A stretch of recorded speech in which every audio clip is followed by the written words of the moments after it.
Buenos días, hoy estamos a 22 de abril del año 2019. El día de hoy conmemoramos una serie de acontecimientos que comenzaron precisamente hace 500 años. Aquí vemos algunos de esos retratos, códices o fuentes históricas que nos permiten comprender lo que fue el acontecimiento de la conquista de México Tenochtitlan. Es un tema ciertamente polémico, debatible, que ha causado mucho furor en los últimos días en las redes sociales debido a lo que todos ya conocemos, que el presidente Andrés Manuel López Obrador envió una carta a su majestad el rey de España y al Papa Francisco I para pedir perdón por las injusticias, atrocidades que se cometieron contra los indígenas. Yo quiero mostrarles brevemente un poco de esa historia, de ese legado que nos dejaron esos 500 años de conquista entre España y México. Ok, primero que nada, como ustedes saben, o como la mayoría de personas cultas, lectoras sabemos, todo comenzó en un encuentro entre dos mundos. No se puede hablar de descubrimiento porque ya ambos mundos estaban constituidos, eran grandes sociedades, eran de alguna otra manera cosmovisiones ya formadas, tanto la europea como la mesoamericana. Los habitantes del viejo mundo de Europa pensaban que más allá del océano había grandes civilizaciones, ciudades construidas sobre el agua, ciudades llenas de oro, de plata, de metales preciosos, porque de alguna manera soñaban lo que en su territorio, que era Europa, no tenían. En Europa había miseria, hambrunas, pestes, y esos sueños los proyectaban en mundos utópicos, mundos posibles, mundos maravillosos. Y en este lado del charco, en Mesoamérica, creían los habitantes de lo que hoy día es México, que más allá del océano había dioses poderosos que de alguna u otra manera volvían a recobrar su trono, como en el caso de Quetzalcóatl. Bueno, esta es la parte legendaria o mítico del acontecimiento. Sin embargo, lo que nos interesa es que el 22 de abril de 1519, Hernán Cortés, el gran aventurero, el gran pasante de leyes, el gran capitán general, llega a lo que actualmente son las costas de Veracruz, un Viernes Santo del 22 de abril de 1519. La palabra Veracruz significa verdadera cruz, porque se conmemora precisamente el día en que Jesucristo redimió a la humanidad por el sacrificio de la cruz. Y recordemos que los españoles están en esta cosmovisión judío-cristiana y occidental. Muy bien, continuando con la exposición, estamos viendo aquí varias imágenes de lo que fue ese acontecimiento histórico. No solamente los españoles acabaron con la población aborigen, con el acero, con los cañones, con las ballestas, con los arcabuces, entre otro tipo de armas de aquel entonces, sino también las enfermedades resultaron un agente patógeno muy definitorio para que la Ciudad de México Tenochtitlan cayera en poder de un puñado de españoles.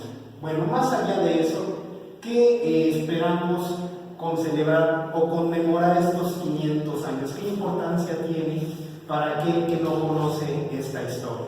Bueno, desde muy años simboliza la unión de dos culturas, pero también se pone de relieve nuevamente los debates entre los prohispanistas y los proamericanistas o proindigenistas. Sin embargo, estas posturas radicales, estas posturas que bipolarizan la opinión pública, no nos llevan a comprender realmente la naturaleza de los acontecimientos que esperamos conmemorar. Hace 500 años, un puñado de españoles provenientes de la isla de Cuba desembarcaron en los médanos de lo que ya se conocía como San Juan de Ulúa, porque Hernán Cortés fue precedido por otros dos marineros y otros dos capitanes generales en expediciones que fracasaron. Fracasaron en el sentido material, porque finalmente la misión de los europeos era solamente intercambiar productos con la gente del lugar. Sin embargo, a Cuba llegaron informes que en el territorio que se daba al oeste había un gran imperio, había una gran ciudad que parecía cosa de ensoñación, parecía cosa de fantasía, pero realmente estaba ahí en la mentalidad europea. Hernán Cortés, ¿no?, llega aquel viernes caluroso, 22 de abril de 1519, y lo que encuentran simplemente son médanos, son montículos de tierra, montículos de arena.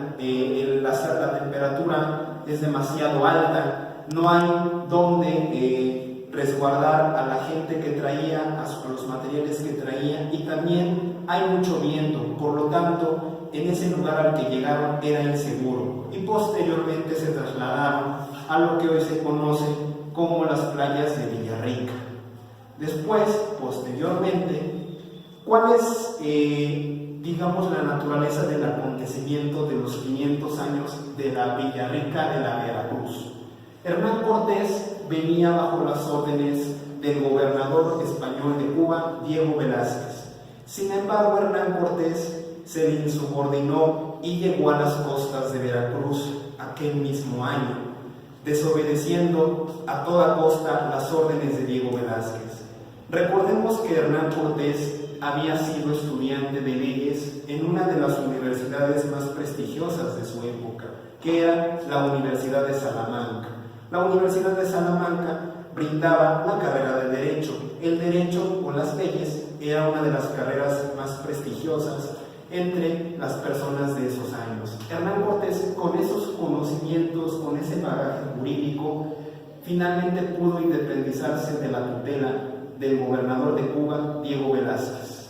Hace que sus hombres le sean leales, porque entre su tropa había hombres que eran demasiado leales y fieles al gobernador de Cuba, Diego Velázquez, y de alguna otra manera buscaban insubordinándose al capitán general. Así que él los obligó, los persuadió mediante su retórica y mediante sus conocimientos jurídicos a quedarse en lo que él proyectaba como una de las empresas más grandiosas de la historia del hombre. Ojo, lo que quiero decir aquí es que Hernán Cortés pensaba eso, proyectaba ello, debido a la lectura que yo he hecho de las fuentes históricas. Yo les hago una atenta invitación para, si a todos aquellos que dudan de lo que yo les estoy diciendo en estos momentos, o que me están viendo o me están escuchando, yo lo que más les recomendaría sería acudir precisamente a las fuentes históricas o a las crónicas que hay sobre la conquista. La primera obra que tengo en mis manos son las cartas de relación de Hernán Cortés. Este libro, fuente histórica de primera mano, hay que leerla con sumo cuidado, como dicen por ahí, con pinzas en la mano. Hay que dudar un poco de lo que dice Cortés. Cortés en este documento simplemente trata de justificarse y justificar sus acciones ante el rey de España.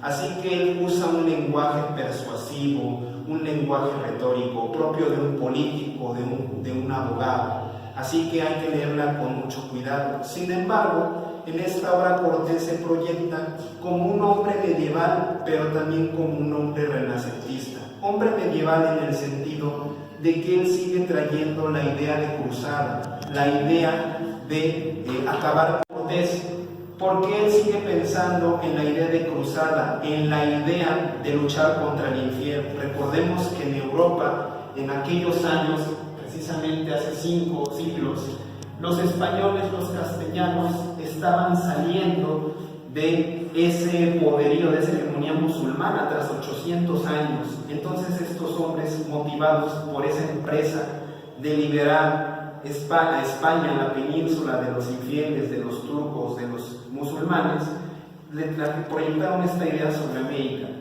Mi perspectiva de hombre renacentista por parte de Cortés, Cortés describe los paisajes como si fuera un biólogo, como si fuera un un físico, como si fuera un naturalista. Describe paisajes, describe costumbres, describe hábitos. Por eso es una fuente importantísima de lo que realmente proyectó este acontecimiento en la historia de México.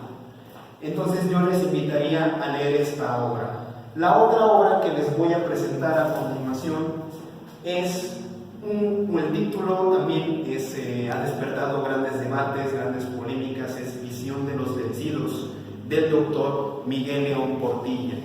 Este libro es producto de una recopilación de documentos que el padre José María Garibay tuvo en sus manos y tradujo del náhuatl al español. En sus tesis de doctorado, Miguel León Portilla se sirvió de estos documentos para escribir esta obra cumbre de la historiografía de México. Visión de los Vencidos presenta una serie de testimonios oculares de los acontecimientos que sucedieron en esos años. Nos dicen aquí, por ejemplo, que en 1519 coincidía precisamente con uno de los años del calendario azteca. Recordemos que los aztecas pensaban que esta época se trataba del quinto sol. Anteriormente había 4 soles. Y Quetzalcóatl, el sacerdote y rey sabio de Tula, no el dios, ¿no?, toma la misma apariencia del dios Quetzalcóatl y se dice que va a regresar de las costas del Golfo de México. Entonces, cuando los emisarios del gran Moctezuma comienzan a avistar a lo largo de la costa la llegada de estos hombres blancos y barbados, ¿no?, y como prueba de ello, un casco que también tenían los españoles, como el caso de la imagen de Quetzalcóatl, Moctezuma cree y no cree a la vez que los recién llegados se tratan de los dioses que vienen a reclamar. Son tan solo una de las crónicas y de las fuentes históricas que hay sobre el acontecimiento. Así que yo te invito, amigo lector, amigo estudiante, amigo ciudadano o de cualquier otra envergadura, a que te acerques a estas obras no solamente de historia, no solamente de acontecimientos. Hay parte, alguna de las raíces de nuestra nacionalidad, y no hay que negar que somos producto no solamente de una raza europea y una raza indígena, somos producto de, es cierto, una guerra, una conquista, una invasión, pero también asumamos en estos 500 años el papel grandioso que como nación nos corresponde. Así que yo te invito a reflexionar sobre este acontecimiento histórico y realmente lo que significa para los mexicanos. Así que a partir de aquí en adelante, este 22 de abril del año 2019, le damos la bienvenida a los 500 años hasta el 13 de agosto de 2021, que conmemoraremos la caída final del Imperio de México Tenochtitlan. Muchas gracias por sintonizarnos y nos vemos la próxima.